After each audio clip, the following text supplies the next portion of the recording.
Hey there, how's it going, do-it-yourselfers? Today we're going to take some time and talk about what I believe is an underrated Asian-made vehicle. Now this vehicle is not made by Toyota or Honda, yet in my opinion it passes the reliability test and at the same time is more affordable than, let's say, a Toyota Camry or a Honda Accord from the same year. This is a good second option for people that don't want to pay the premium that comes with buying a Toyota Camry, yet they're looking for a reliable and affordable car that also gets good gas mileage. Now, however, there are a few things you need to pay attention to and be aware of if you're ever going to purchase the car I'm about to mention and review. Things like the different engines and transmissions that come with the different generations of these cars, the known mechanical and other issues associated with the different generations, so on and so forth. So make sure you stay tuned for the entirety of this video. So the vehicle in question is none other than the Hyundai Elantra, which is obviously made by Hyundai, which is a Korean company. Now, as far as I know, there are 6 generations of these Elantras. The first generations were made from 1991 to 1995, of which not many were sold in the US. But the second generation, which was made from 1996 to 2000, was sold in the US. However, few of them still remain on the road, and that's for good reason. And that reason is these were very poor vehicles. They were not reliable at all. They were breaking down all the time and had a variety of different mechanical issues. But the next generation, which was the third generation, which was made from 2001 to 2006, was actually a decent vehicle, and that's where Hyundai Elantra started picking up the reliability. Now these third generation Hyundais had an engine called the Beta 2, which was a 2.0 liter 4-cylinder dual overhead cam engine, and you had an option for a 4-speed automatic or a 5-speed manual. The engines on these cars had 135 horsepower and 132 pound-feet of torque, and they had a curb weight of 2,635 pounds. Now, starting in 2004, the 2.0 liter dual overhead cam 4-cylinder engine on these Elantras was equipped with a continuous variable valve timing system, which basically improves the efficiency of these engines, gives it better gas mileage, and also improves the horsepower and torque from 135 to 138 horsepower and 132 to 136 pound-feet of torque. Now, before we get too excited and go out and purchase a third generation Hyundai Elantra, let's talk about some of the main and common issues and problems that come with these cars and other things that you simply need to be made aware of. So for starters, the engines on these cars are an interference engine, and they do come with a timing belt, which does need to be replaced at a certain interval. Now, if it's not replaced on time and it wears out and breaks, again, since it's an interference engine, your valves are going to hit the top of your pistons, causing catastrophic engine failure. And if that happens, you are more than likely going to need a new engine.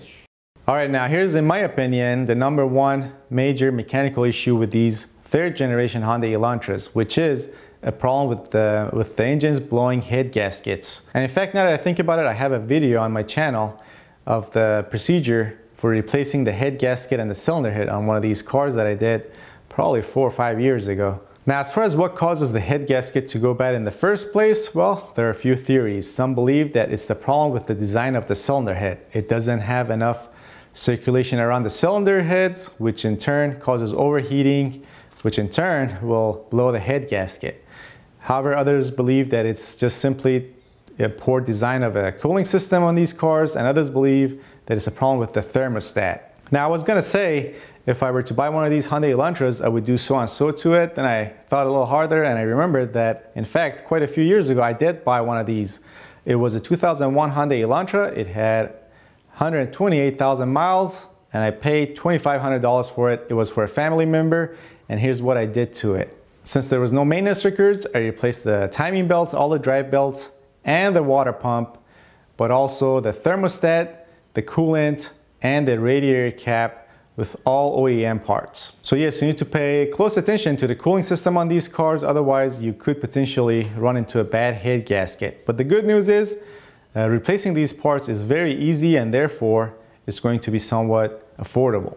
There's a lot of room in the engine bay on these cars, so therefore replacing these parts is somewhat easy. You can either do it yourself, or if you're not handy with a wrench, you can have someone else do it and not charge you an arm and a leg. Now, if you're wondering, this car did last a long time and ended up having 228,000 miles on the original engine and transmission before it was sold for $800. Now, besides the head gasket issue, there are a few minor problems in my opinion with these cars.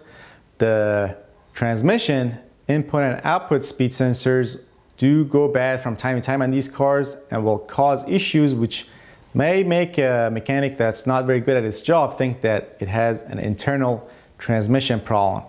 But it's not. The internals of these transmissions are actually pretty solid and last a long time.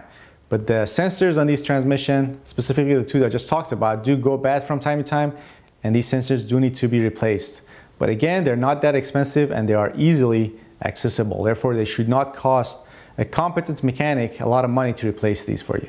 Now, other common issues on these cars will include an evap purge solenoid that when it fails in the open position, making your engine run rich.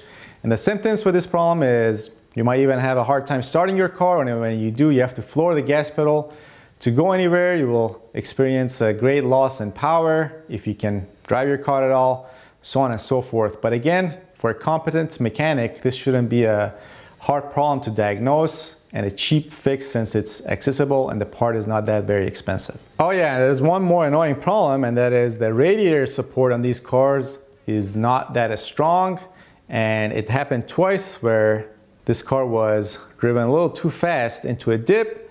It scraped the bottom of the radiator support, but it caused the radiator to develop a small crack, and the radiator had to be replaced. So you want to keep that in mind. All right, up next is the 4th generation Hyundai Elantras, which were made from 2007 to 2010. Now, these cars on the outside obviously had a new design, which made them look a lot better than the 3rd generation, in my opinion. But as far as the engine and transmissions go, they were pretty much the same. They had the same Beta 2 2.0 liter dual overhead cam 4-cylinder engine, and you had options for the same 4-speed automatic and I believe the same 5-speed manual transmission. Now, if I had to make a bet that which generation Hyundai Elantras is going to be the most reliable Hyundai Elantra, I would say that this 4th generation Hyundai Elantra is probably the most reliable. For starters, the engine on these cars was made in the previous 2 generations, and each generation it was redesigned to make it better. Therefore, these 4th generation Elantras, for example, do not suffer from at the same rate of head gasket failure as the 3rd generation. They have fewer problems with the speed sensors on the transmissions and fewer problems in general when compared to the 3rd generation. Now, on the other hand, when you go to the 5th generation, which was made from 2011 to 2015, they come with a new engine, which is a 1.8 liter 4-cylinder dual overhead cam engine, which is actually driven by a timing chain and not the timing belt. So when it comes to that, you don't have to worry about replacing the timing belt because the timing chain is usually good for the life of the engine. However, a percentage of 2011 to 2013 Hyundai Elantras specifically were reported to develop a ticking noise, and soon after that reported their engine failing due to a bad crankshaft bearing. Now, if you're not familiar with this problem, basically when this happens, you're going to either need to replace your engine or repair or rebuild it. But in most cases, since repairing or rebuilding the engine is going to cost more than simply replacing it, you are more than likely going to have to fork out the money and get a replacement engine. Now, on the plus side, 2014 and up Hyundai Elantras don't seem to have this problem. But on the downside, 2014 and up Hyundai Elantras don't have enough miles on them for us to know exactly what could go wrong with them. Whether this problem was fixed, or maybe you got to give it another year or two before 2014 Elantras start developing this issue. We simply don't know. And that actually goes for all vehicles that are new, unless they have the same engine and transmission or very similar engine and transmission on the newer cars that were in the previous generations, and you can go back and check the reliability of those engines and transmissions. It's simply, no one can really make a prediction of which cars are going to be reliable, which newer cars are going to be reliable going forward if they come with a new engine design or transmission design. Now, you can always go with a good brand name like Toyota and get a Toyota Camry, for example, but even those, the 2.4 liters, when they're first coming out, a lot of them had oil burning issues. So, unless you go with a car with a known engine that was in the previous generations and it has a good track record for a decade or so, you can't really know which car is going to be reliable for certain long term. Hey, if you enjoyed watching this video and want to support my channel, all you have to do is simply watch another one of my videos. You can either click on this one in this corner, the one below it, or on any of my videos in the suggestion box. And while you do that, I'm gonna go find out which backed into my Audi, man. I think I found him. It's this guy with this truck. That's right, I'm one of the few people in the world that has managed to get into an accident with himself involving two of his own cars.